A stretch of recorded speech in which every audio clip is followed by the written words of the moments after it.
Health और fitness की आज की कड़ी में बात करेंगे शवासन प्राणायाम की। आइए जानते हैं इससे होने वाले फायदों के बारे में।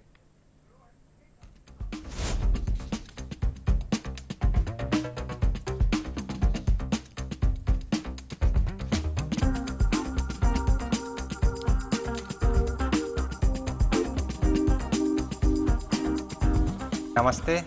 आज जिस पोज के बारे में हम लोग बात करेंगे वो सबसे ज़्यादा अंडररेटेड है। उसको हम लोग कॉर्पस पोज या फिर शवासन भी कहते हैं।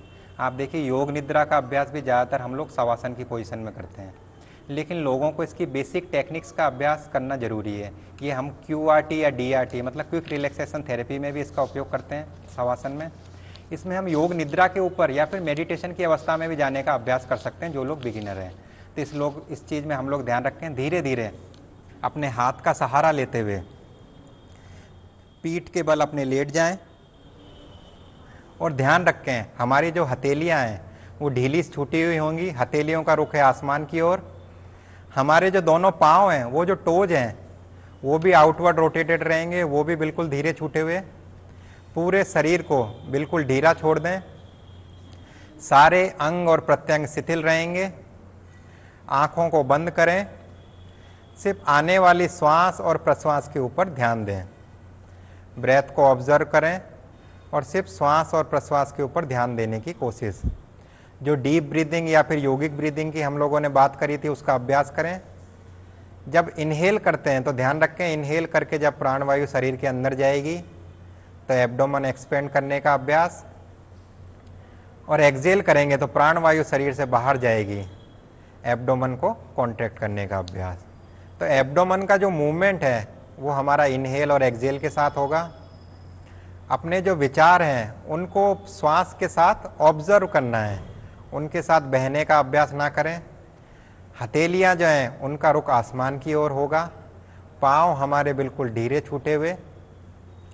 सारे अंग और प्रत्यंग बिल्कुल शिथिल। सिर्फ आने वाली श्वास और जाने वाली श्वास का ऊपर अभ्यास दें। इनहेल और एक्सहेल, सिर्फ इन दो चीज़ों के ऊपर ही अभ्यास करें। सारे अंग प्रत्यंग को बिल्कुल ढीला या फिर शिथिल छोड़ दें। शवासन या फिर कॉर्पस पोज, जिन लोगों को स्ट्रेस है, एंजाइटी है, जिनके मन में कई सारे द्वंद्व हैं, जो डिसीजन लेने में असमर्थ हैं, QRT क्विक रिलैक्सेशन थेरेपी के रूप में भी हम लोग शवासन या फिर कॉर्पस पोज का उपयोग करते हैं। लेकिन ध्यान रखें, अपनी बॉडी को और अपने माइंड को बिल्कुल रिलैक्स छोड़ देना है। माइंड में विचार आएंगे पर उनके साथ आपको बहना नहीं है, उनको देखना है एक दर्शक की तरह, एक दृष्टा की तरह, और उनके साथ अभ्यास करें। धीरे धीरे जब इस शवासन को समाप्त करेंगे तो अपने टोज की फिंगर्स को धीरे धीरे मूवमेंट करें। अपने हथेलियों का जो अपनी फिंगर्स है उनको भी धीरे धीरे मूवमेंट करें। बॉडी में धीरे धीरे कुछ चेतना लाने का अभ्यास। धीरे धीरे राइट साइड करवट लेंगे और हथेलियों का सहारा लेते हुए वापस से पुनः उठकर बैठ जाएंगे।